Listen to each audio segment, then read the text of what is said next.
Hi, welcome to Drama Means. We're talking about the 5 dramas we dropped in 2024. Today, drama means poor execution, drama means wasted time, and drama means no matter how useful that fast forward button is, it's better to press stop. So this is a very special episode of the Drama Means podcast where we talk about the dramas we just couldn't get through, no matter how hard we tried. And some of them we really tried hard to get through, and some of them, admittedly, put us in a funk, and we wanted no more to do with it. So we gave up very early on and called it a day.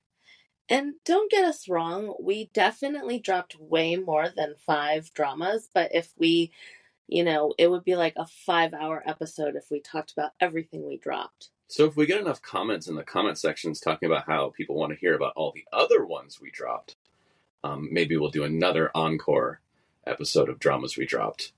And you can listen to that because there's a lot. And we drop them for a variety of reasons. Sometimes it's cast, sometimes it's choices. Most of the time it's story that doesn't make sense and poor execution. But we're going to go through all of that now with our top 5 dramas we dropped for 2024. Yep. Let's start with the most recent one, which is still currently airing.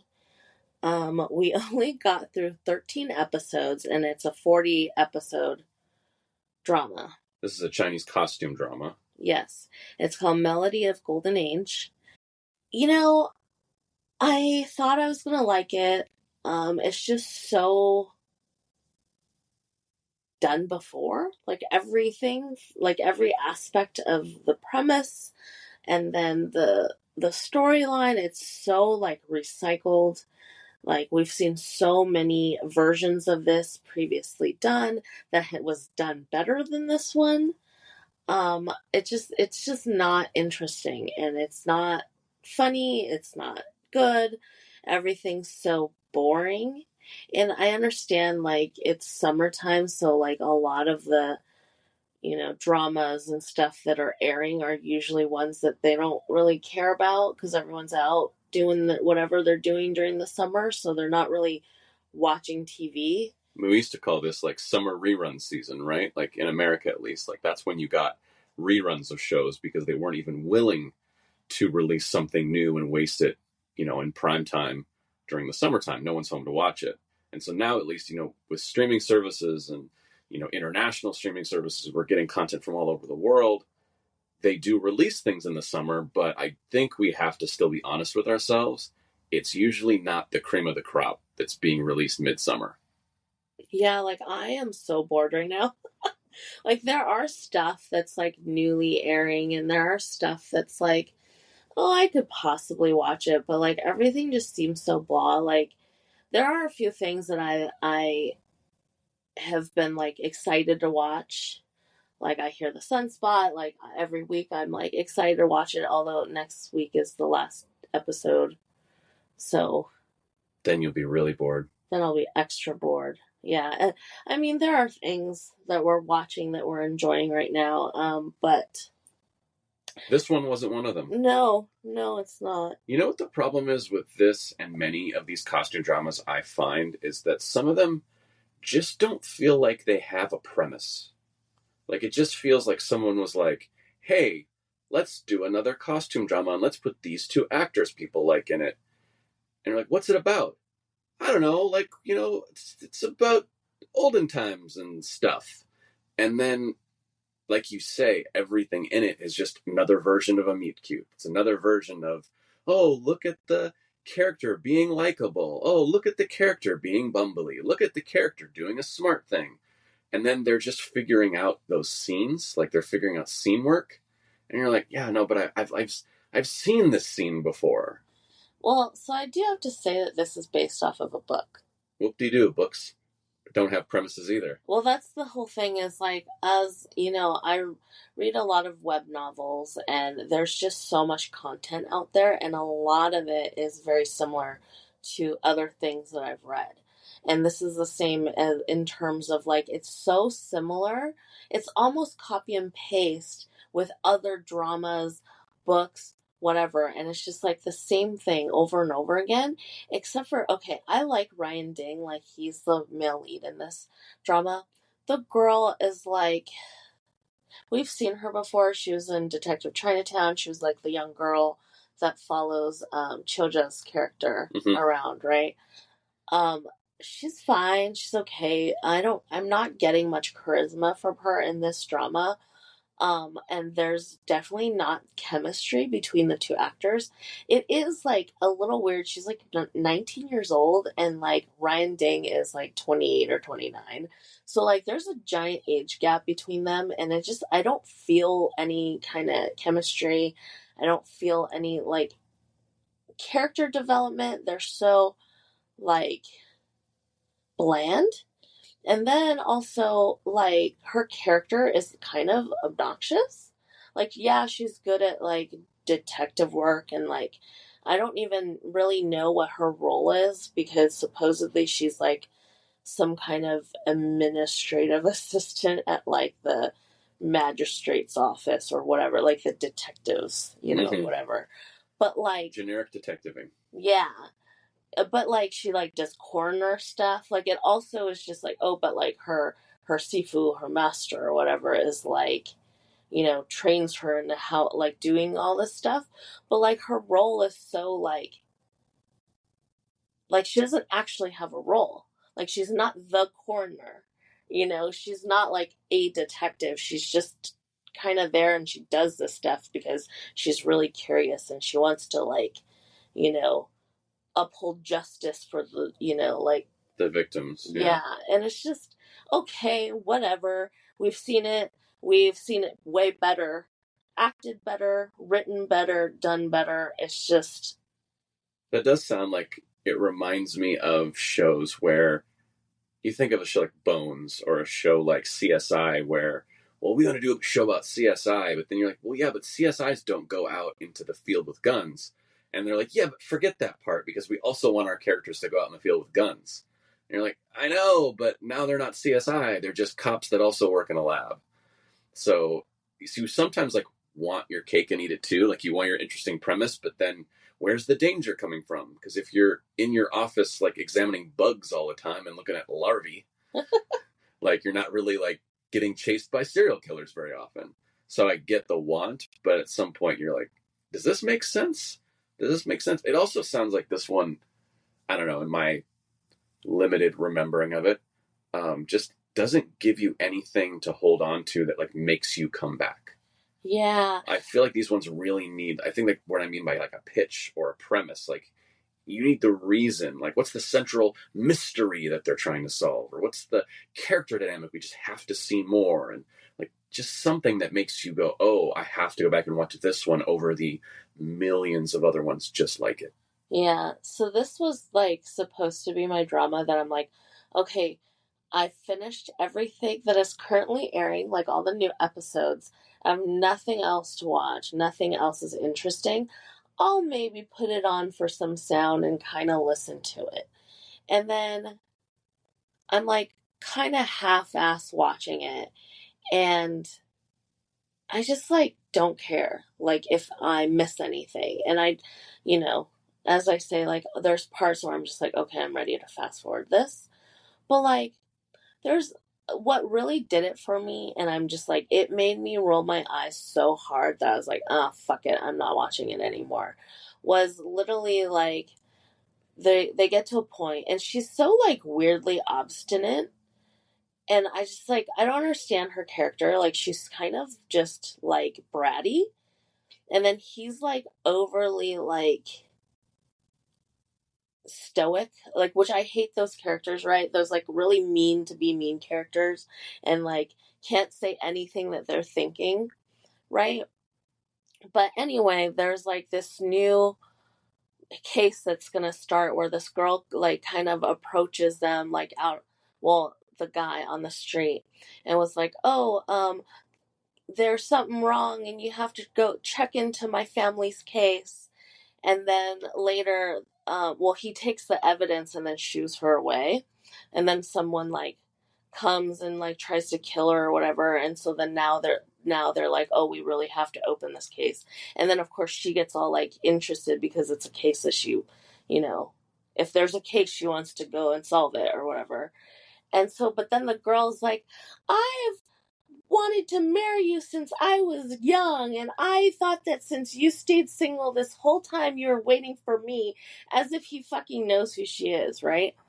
And then like, and then like she's like, but you're married, and then of course she's like, I don't, you know, we're not even really married, kind of thing. But then she can't say that, so then she's like, I don't care, you can have them, kind of bullshit. And then he like gets upset, and then he's like, well, or I'm going to invite her to stay with us in my manor. And I'm like, get the fuck out of here. And it's just this stupid, like, petty, childish, like, stupidness.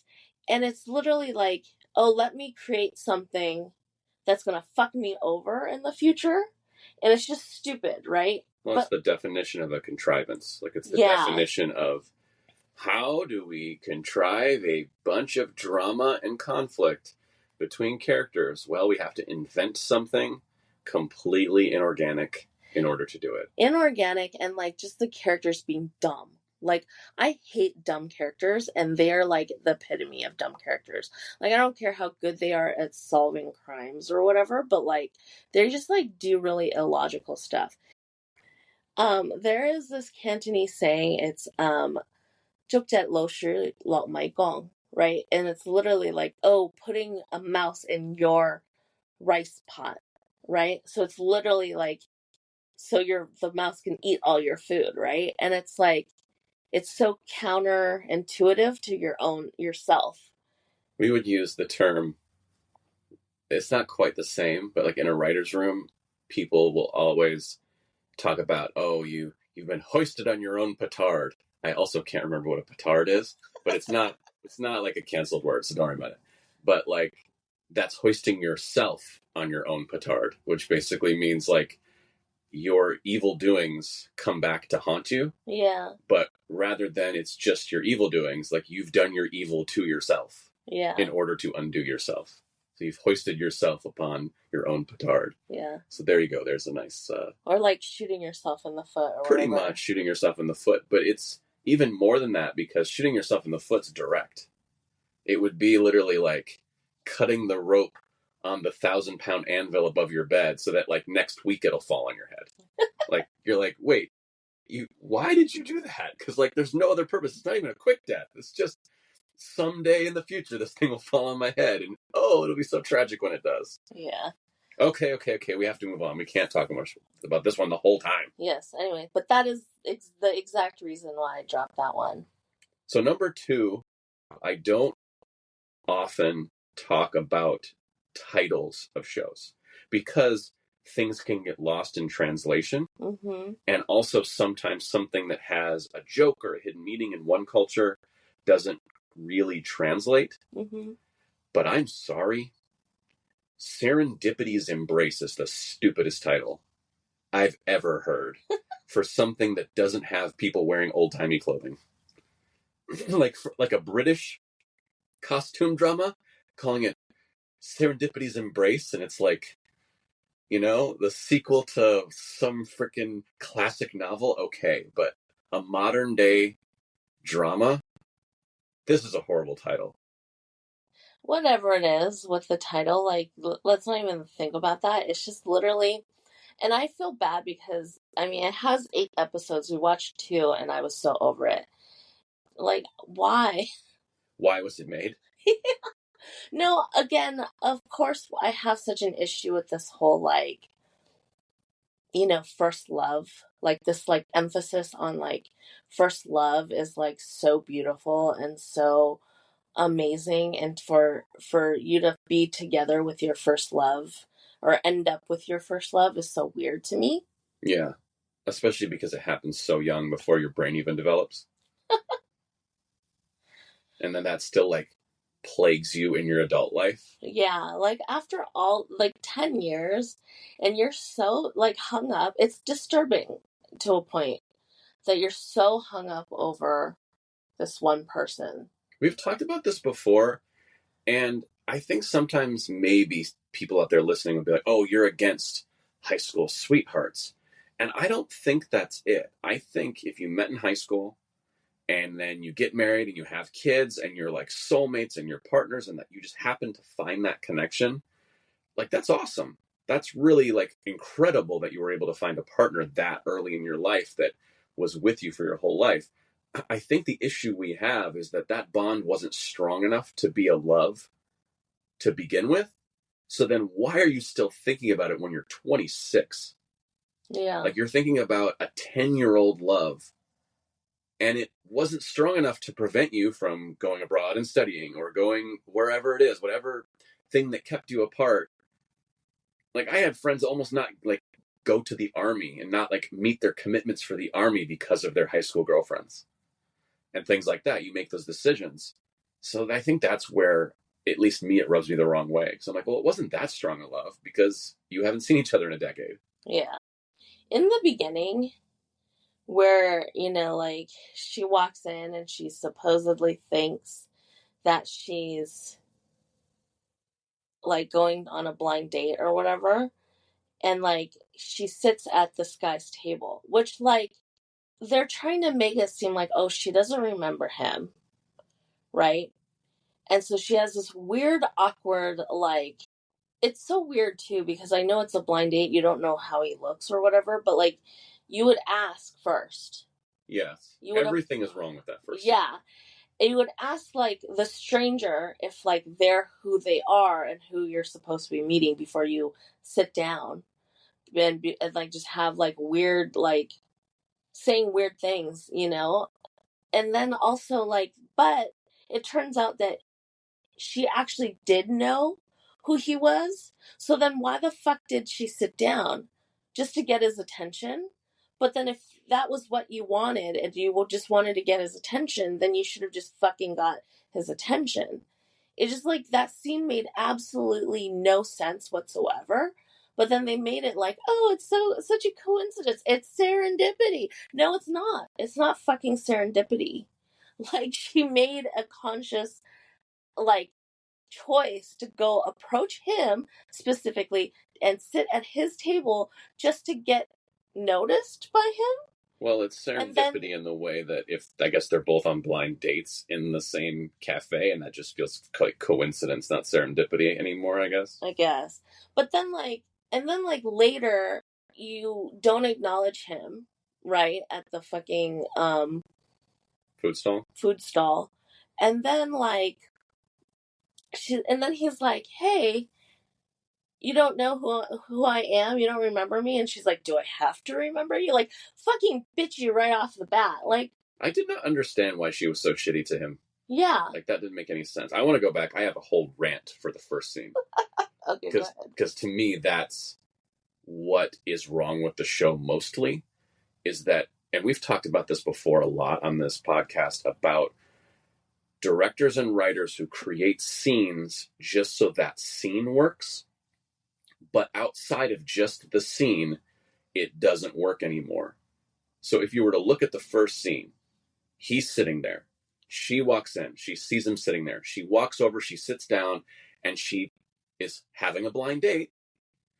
And oh my gosh, it's the wrong blind date. Oh, you're on a blind date with her, and I'm on a blind date with that guy over there.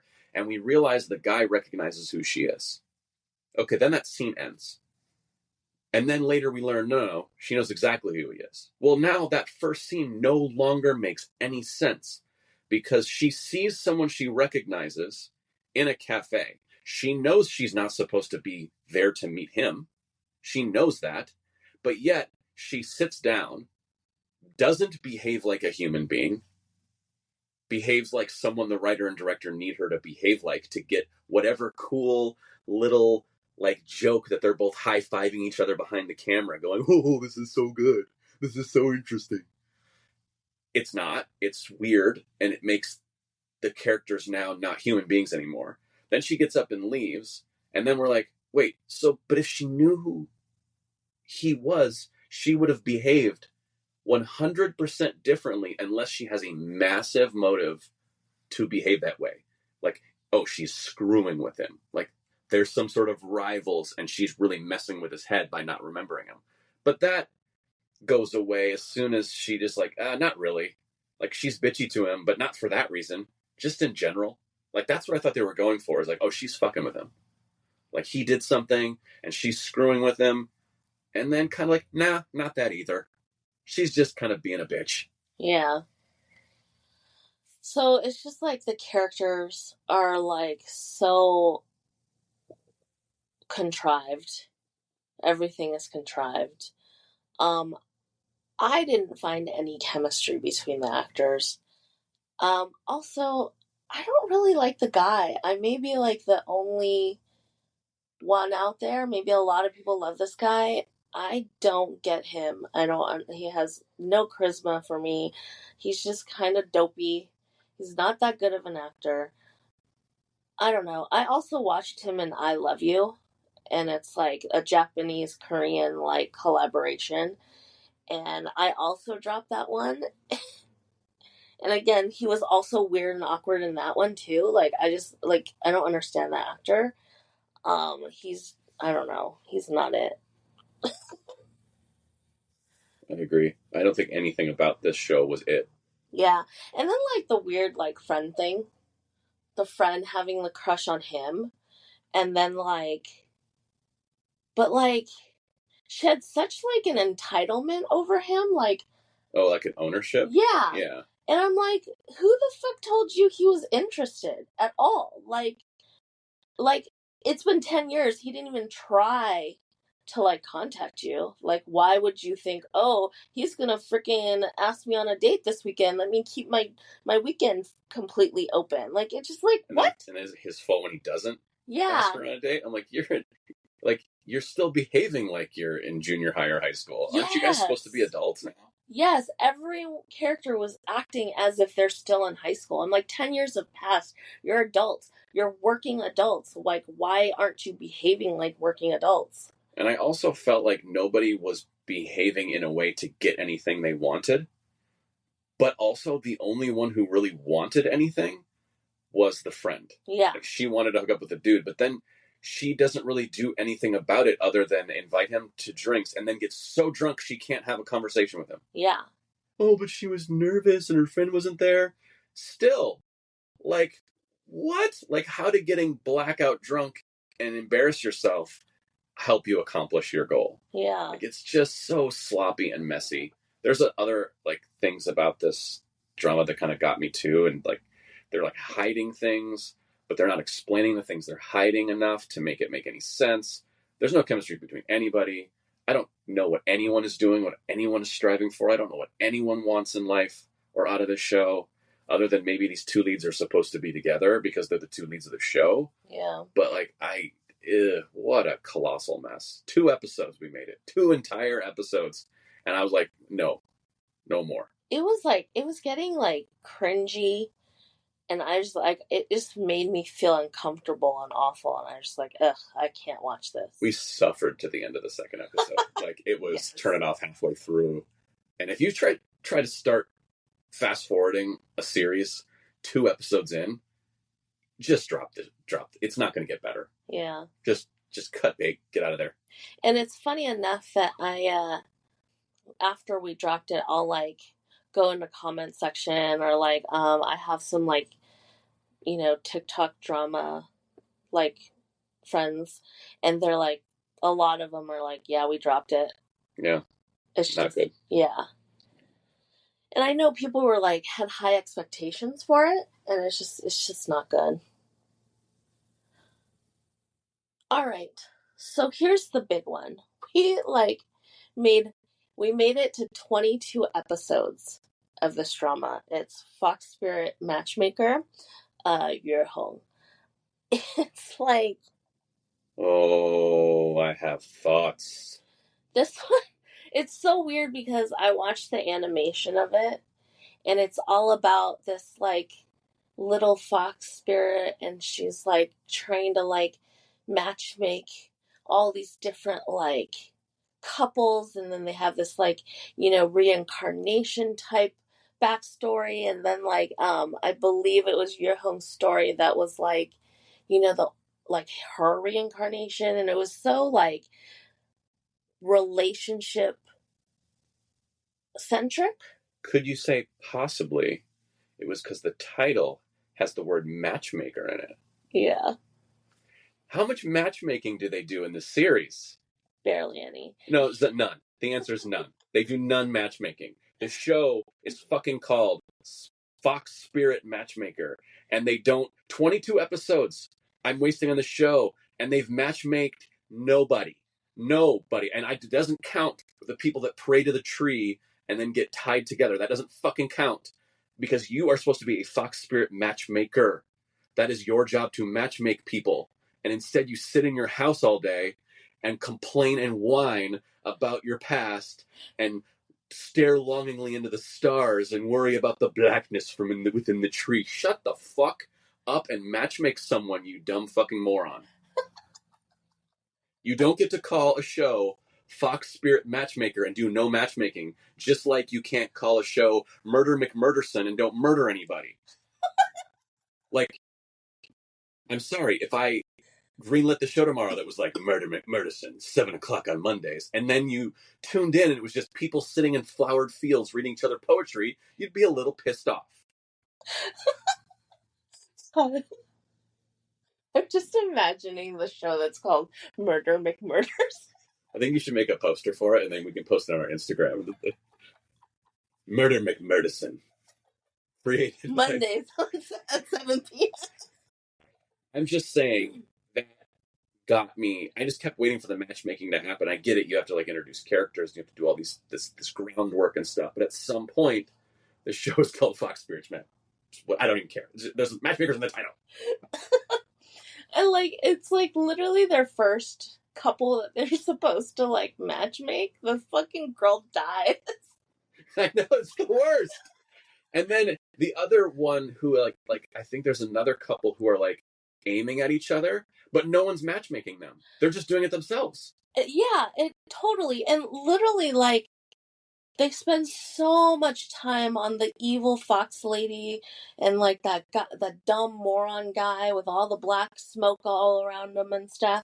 And like literally they cut every single like romantic interaction. Like everyone liked Miles Way's character and Crystal something. I don't remember her name. Anyway, like their coupling, right? Every time they start kind of like getting like cutesy flirty, they cut it. Yeah. And then it goes straight to like evil lady or like the dumb silver hair, you know, Deerhorn guy. yeah. And I'm like, wait, like everyone is tuning in for all the couples that are supposed to come out of it. And you literally cut all the screen time of the couples that all the audience wants to watch. And then you put in all these generic characters that are doing the same thing over and over again, planning in the shadows of like, dumb plans because none of them ever work and they're stupid. Right? And then it's like, but they spend so many episodes and so much time on the same scenes over and over and over and over again that all the cute stuff, all like the actual like relationship building and the romance is all cut out of it. Then what the fuck are we watching? Well, we're watching a generic, what do you call it? Building of tension. And then we would cut inside the blackness of the tree to see like CG tree blackening. And I would be like, wait, what is it actually happening? Like, you would just cut inside the tree and you're supposed to show something is going on in there, right? But I could never tell, like, what am I supposed to feel by this CG shot inside the tree? Is the blackness getting worse? Is it staying the same? Is it almost finishing? Like, what are you trying to tell me other than spooky, like at least a progress bar when like, the cliche, it's got 5 minutes, it needs to download, and it goes like 5% and 10%. Like you understand what's happening. Like that's silly, but like I wanted the progress bar of the tree. Like tell me, is it getting worse? Is it getting better? Is it just glowing? Are we good? Are we bad? Are we imminent? No, nothing. We're just going to show you inside the tree. And then the dumbest bad guys, the least formidable bad guys, from top to bottom, I have ever witnessed in all of televised viewing experience. I'm not even joking. Not one of these bad guys, including evil lady inside the tree that's supposed to be so friggin' scary. None of these bad guys you can take seriously. They're such dopes. Yeah. They're defeated at every turn. None of their plans work. So this is who we have to worry about. This is why our lead characters are so pensive and they can't relax, is because of these buffoons. Yeah. It was so bad and like so caricature-y. Like, yeah, none of the villains were like formidable villains. And then that other guy, the silver hair dude, he was so ugh. Well, you had said at the right start. You were like, "Oh, he's gonna turn on them," and I'm like, "I know, but that's so bad, though. It's so obvious. It's like, so like, can he not? Because that's so bad." Yeah. And it was like, oh, there he goes, making this surprise reveal that he's really a bad guy. Ooh, shocking. The only reason I'm shocked is I didn't think he would do something that dumb. Yeah. So it was just altogether bad. Like, I don't think the drama did well at all. It's funny because on TikTok there's a creator and it's like, um, watch the double, stay away from Fox Spirit Matchmaker. And we concur. Yes. You know, the thing you said right at the beginning of the animation being kind of cute and it's about matchmaking and it's kind of like earnest, and it reminds me of something I read this week where, and it's the problem with adaptations, is that a lot of times the people doing the adapting don't really understand what made the source material good, and they don't really understand like what they bought. Like, I don't know if I've ever said it on the podcast before, but I was sent one time, different intellectual property ideas that I could adapt into a script. And even the people that had bought and paid for the IP didn't understand what they bought. Like, they were pitching it to me wrong. Oh, it's about this, and it's about this turn, it's about this darkness. And it's like, no, that's not what that show's about. Do you even know what you've bought? And I read something this week that talked about how, when modern day writers want to redo, Shakespeare or Dickens or whatever, these classic writers, and they want to like put their own take and they want to put their own spin on it, and how the reason that they always suck is that you're not as smart as Dickens or Shakespeare or Dumas or these classic literary minds. So you putting your own spin on it makes it worse because you're not as good. Sorry. Yeah. That's when you take really great stuff and go, well, I got to put my own name on it. No, just make a really good version of their stuff because they were good. And this felt like someone going, wow, we're going to put our own spin on it. We're going to focus on a different part the animation didn't focus on. No, focus on the little fox spirit helping people matchmake because you put it in the title, jackass. Yeah. Well, they also want to do, I don't know, because this first one was so bad and it didn't do well. But there's like supposed to be 2 other dramas that they've already like shot. That's like Fox. It's like one of them is the parents of Gongjun's character. I don't know what that means. No, I do. I remember the people that got burnt in the tree or something. I don't really remember what happens to his parents. But yeah, so that's their story. And I'm actually looking forward to, because I think it's I want to say it's Leon Jung who plays the dad, and then Cecilia Liu from Journey to Love. Okay. The female lead in that, she's the mom. I think that's their characters is Gongjun's parents. And then there's another one. I don't remember what that one's about. Anyway. Oh, I'm sure it's going to be real good. So there's supposed to be 2 sequels to this, or a prequel and a sequel, or 2 prequels. I don't fucking know. Anyways, I don't know if they're ever going to release it because this one did so bad. Oh, yeah, and also because the prequel to Blood of Youth was so good, so we should definitely make more okay, prequels. Ryan definitely dropped Dashing Dashing dumbasses. Dashing Youth, something like that. The Neo Ho one. I haven't fully dropped it yet. I just haven't gone back to it yet because they've just like introduced a ton of characters and then had no plot. Like they haven't developed anything yet, at least to where we've stopped watching. So maybe I'll get back to it at some point. I mean, Hard pass. Anyway. So yeah, we definitely dropped way more than what we've been talking about. Well, another one we dropped. You want to move on to the next one? Have we fully bashed Matchmaker enough? I mean, I don't think you can ever bash this enough. If we would have finished this would be the lowest rating of all time. And yeah. Anyway, number 4 on our list. Number 4 on our list, actually the next 2 on our list, Ryan did not watch. I did not see these. Yeah, so you saved me from that. Yeah, I think it was one of those nights where I'm like, I couldn't sleep at night, so I just ended up turning on Tokyo Tower. And I had no idea what it's about. I just saw the cover and I'm like, oh, this might be a little angsty and like kind of like inner turmoil-y. So I was like, okay, I'm going to watch this because that's what you watch at night. I don't know. Okay. I don't really know. I should have watched something happier, I think. But like this one, I watched 5 episodes of it. And it's like there hasn't been much progression. It's literally this guy, he's like a college kid and then he's also like a security guard like by night or whatever. Him and his friend are security guards.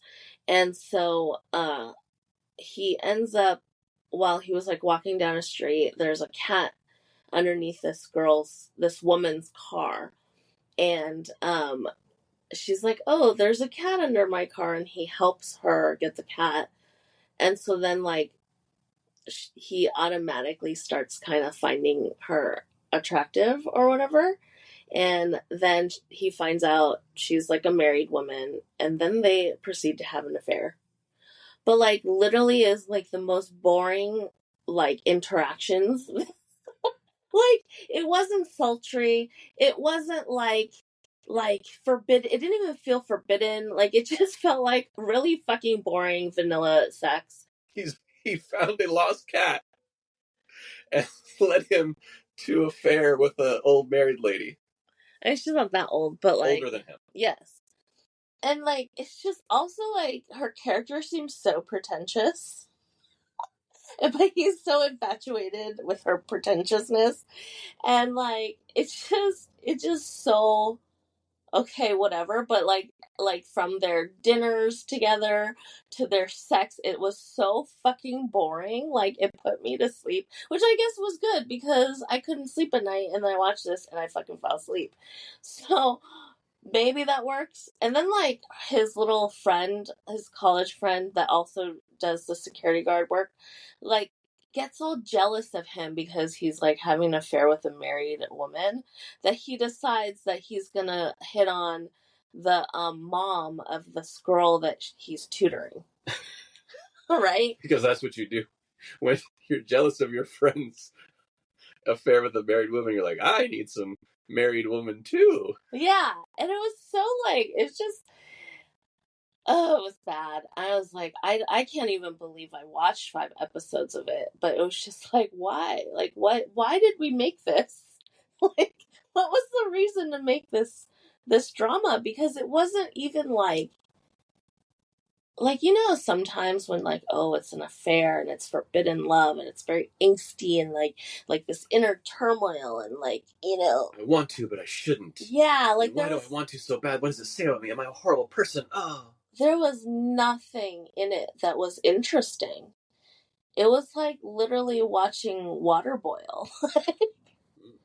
They should have called it Water Boil. Oh god, it was so bad. I don't know. Does it at least take place at the Tokyo Tower? It does. Hey, the title's relevant. Well, mainly because I guess she designed it or something. I have no idea.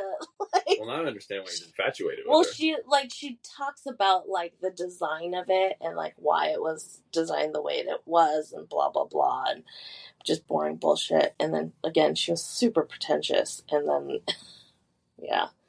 Anyway, so and then like they go to this hotel room or like some kind of room, maybe it was her room, I can't remember, with a view of the Tokyo Tower, and then so like always watching the Tokyo Tower while they're doing it. Oh.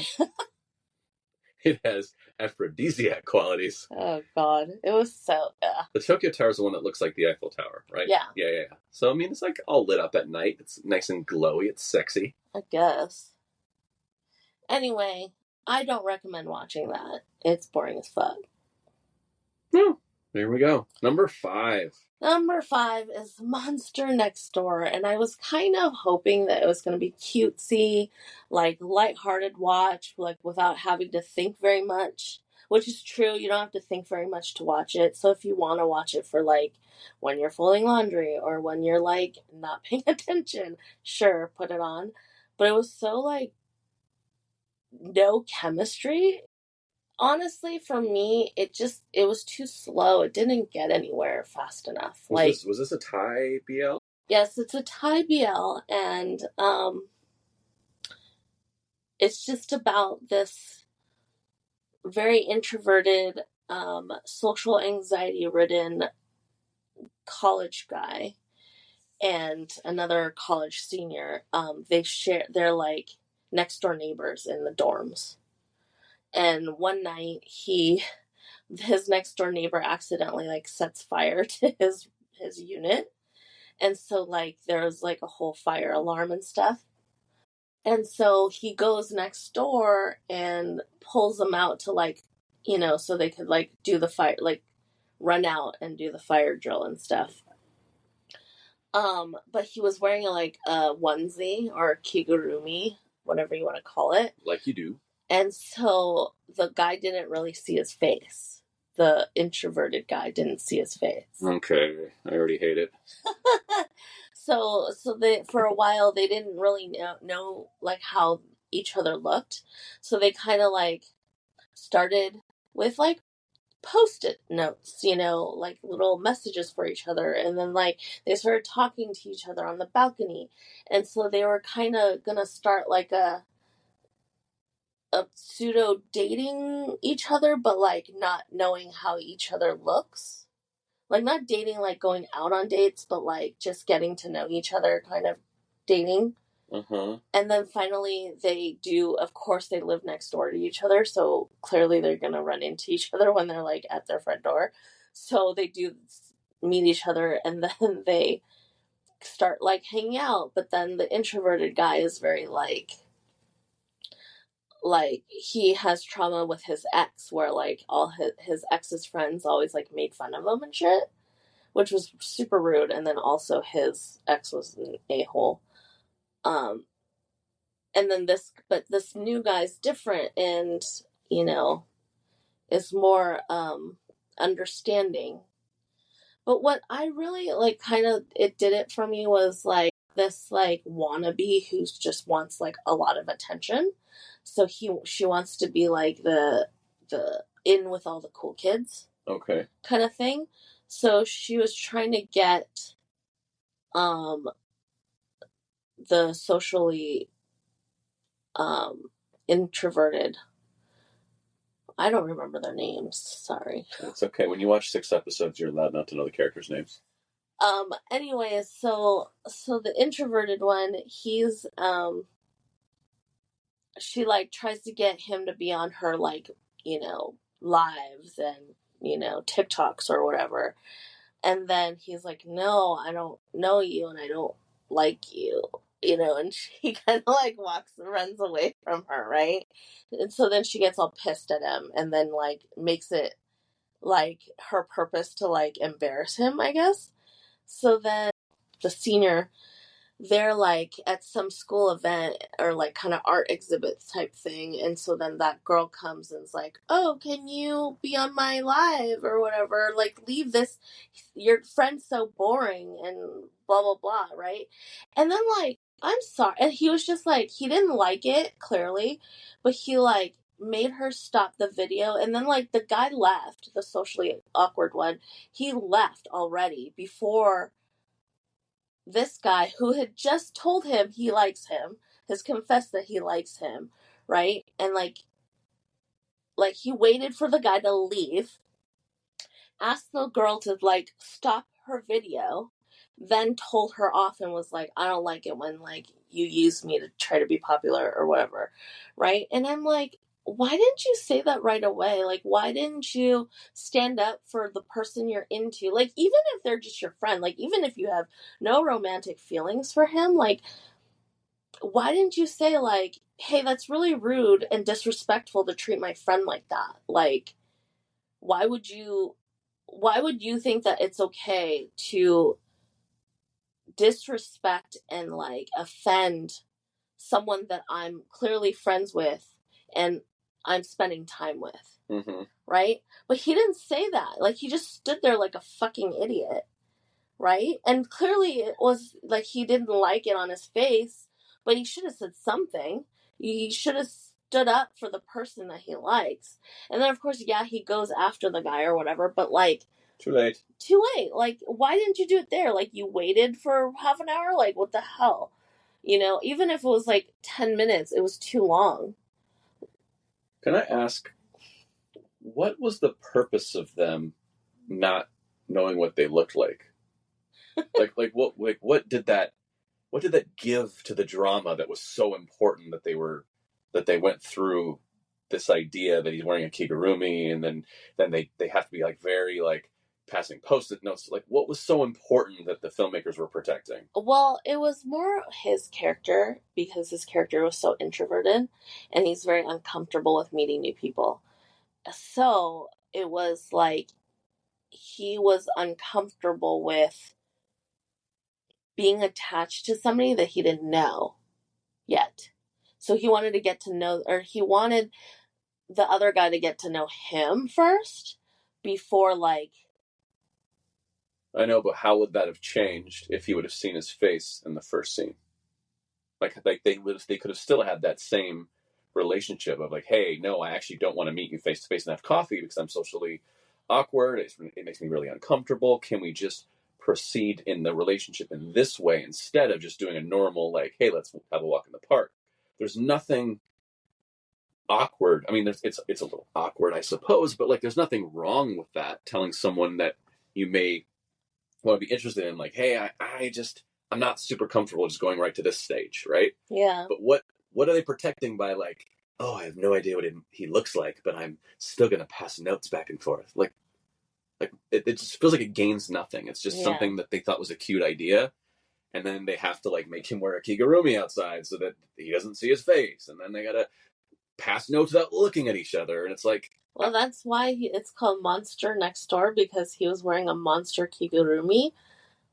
Again, at least the title is relevant. I'm not saying it's worth protecting for the sake of the show. Yeah. Anyway, I dropped it. 6 out of 12 episodes. You made it 50% of the way through. Yeah, I just it's just it just wasn't getting anywhere. It just started like, it felt like there was a little bit of forward progression, even though it was really, really slow. And then I thought it was going to lead us to like something a little bit more romantic or at least cutesy, and then it didn't. And then it felt like it was already backtracking, and I'm just like, we are not moving forward like fast enough. But also, like, it has 12 episodes and they don't have much material.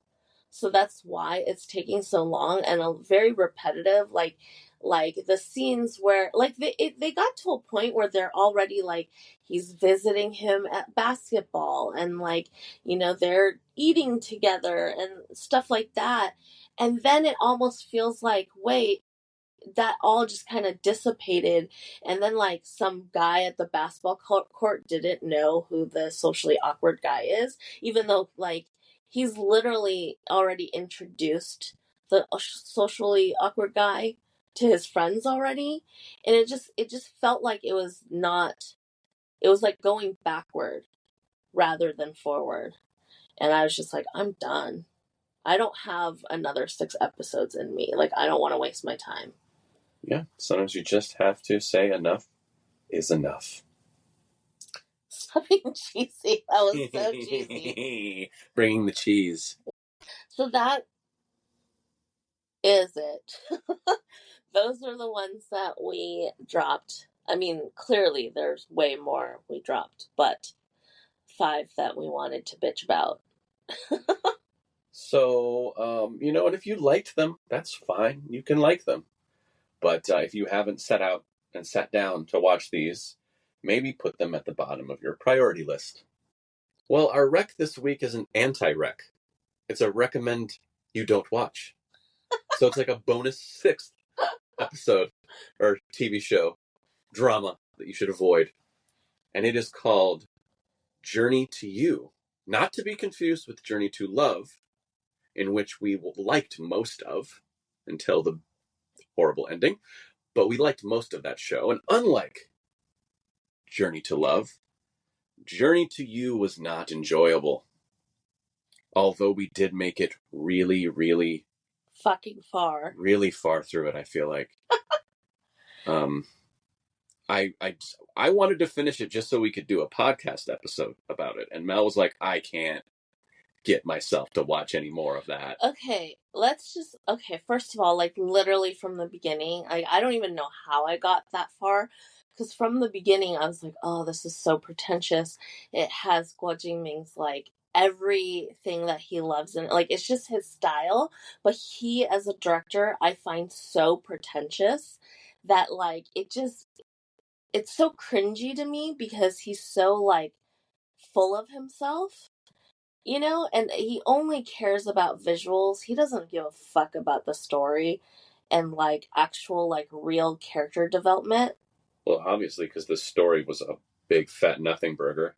Yeah, like, he only cares about the stylization of the drama, which, fine. I like a pretty drama, too. Like, I like things that look good. But that's all he fucking cares about. He has no substance. And it just shows in every work he does. Like, he's such a hack, and I just, like, I don't like him. I don't like his style. Stop holding back. Tell us how you really feel. Like, I don't usually like to talk about all the scandals and, like, the background of people, you know, but, like, I don't like his directing style. I don't like, Journey to You. There's a new one coming out soon that stars Sha Ziguang, also Zoye, and I want to say it's also Neo Ho, but I can't remember if it really has him in it or not, or I just, like, mix, that one and Dashing Youth together. Mm-hmm. I don't I don't know if I mixed everything up or not. Either way, he has one that's coming out. Looks the fucking same because it's his style. So this style that you speak of, all I can really tell about style from this is the camera moves really, really slowly. The story moves really, really slowly. The actors move really, really slowly. And everyone whispers. Yeah. Like, every character, every line of dialogue spoken in this movie that's not like an intentional shout is a whisper. I got so sick of people whispering to each other. I get it, like the two spies are spies, so they have to, like, confer over candlelight at night with their whispers. But, like, not every character has to whisper. I'm gonna give you all a little lesson. Shouting and whispering isn't dramatic, even though you think it is. It's just not. By itself, it's just volume, and that is all. So quit trying to make shit drama that isn't drama more dramatic by whispering it or shouting it. It doesn't fool anybody. Maybe it fools some people. Maybe it does. I don't know. It doesn't fool me. I was like, stop whispering. Also, the tone of this is so all over the place. Like, it's so uneven. There's not a good balance. So it's either really hammy and, like, slapsticky, and then, of course, it has the older sister character, the actress, like, it's her style of, like, comedy. And it's like, pretty obnoxious. And I wish she would stop doing it because I know she thinks it's funny, but like she gets typecasted and only do this character now. And like if she actually like acts straight, like real acting, she's a really good actress. So it kind of pisses me off that she only does this now. Um, but it's just, yeah, the tone is all over the place. It doesn't know what it wants to be. Um, there's absolutely nothing happening. Like everything, there's no real progression. All the characters are dumb, like the stupidest spies ever, by the way. Like, just like. Yeah. Well, also the premise is so faulty because here is a kingdom that is so hard to get into. Like, it is so hard to send a spy inside this kingdom. It is like the hardest thing in the world. That's what we're told at the beginning of it. I mean, we could send 500 spies and nobody gets through, right? So they send 500 spies and the one gets through. And we're like, oh, wow, the spy got through. Except for there's another spy already there. So now there's two spies they've sent that have both successfully gotten through. And then they realize there's been another spy there the whole fucking time. Oh, wait, there also actually might be a fourth spy. There's just a bunch of fucking spies. Everyone is spies. Like, the place that was so hard to get into that, like, we've sent thousands of spies and they've always been cut and killed. Actually, no. The easiest place to send spies because they're fucking everywhere. Also, like, it's just so dumb. Like, like, oh, we don't want any spies to come in, but let's bring in a bunch of women that could be spies. Yeah, like, it's just the whole contrivance of, like, the problem and, like, here's just how we do things. We would call it, like, modus operandi, where you try to figure out the proclivities of a character, and then you learn what your bad guy does, and then you disassemble their bad guyness, right? So, oh, this bad guy really likes to smoke these cigarettes. If we poison these cigarettes, we can kill the bad guy. But when your proclivities are stupid, like, so what they do is they choose random women from villages all over the country with pasts that they can't verify, and then they bring them together and they let them come home with them. Wait, what? Yeah. Oh, but they test them first. They do test them first. Well, good thing for that, because they only let 4 spies in. And also, just as a side note, I found the brother, the poison brother, and the general brother to be a little incesty. Like, their vibe was like it felt like they were more than brotherly love there.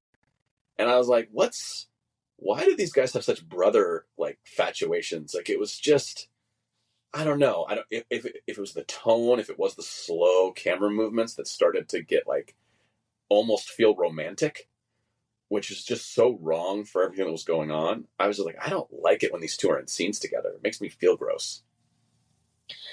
Yeah. Yeah. Anyway, as you can see, we fucking hated that one. So our recommendation is to not watch that. Yeah, for sure. Skip that one. And so as I feel like I've been in a lull this time during the summer, like I just feel very like, there's nothing for me to watch. Nothing's interesting.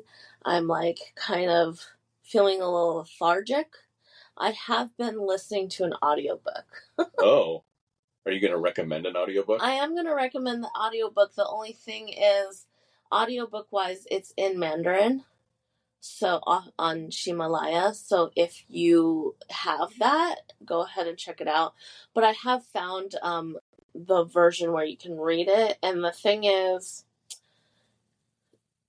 so I found it in Chinese. And then when I open it, Google Chrome will translate it to English for you. Oh, that sounds rough. Yeah, so I don't know, but it's like really cute and funny, although it is really long and it goes from like, so many different stages of a relationship. that it goes from like, oh, it's in the underworld, and then it goes up into the, like the heavenly kingdom, and then it goes into like the human realm, and then it's just a really long fucking story. So also you have to keep that in mind. The direct translation of the title of this book is called My Boyfriend Works in the Underworld as an Officer. So the Chinese title is 男友在地府当差. So that's on Ximalaya. Ximalaya. So either you have to read it as a Google Translate version or listen to it in Mandarin. Yeah. So for the Mandarin speaking folks out there, there you go. Yeah. So check that out. And do not check out My Journey to You. Or anything else we've talked about before that. Yeah. Anyway, thanks for listening. We'll be back with a normal episode maybe next time. We will see you next week. Thank you for listening.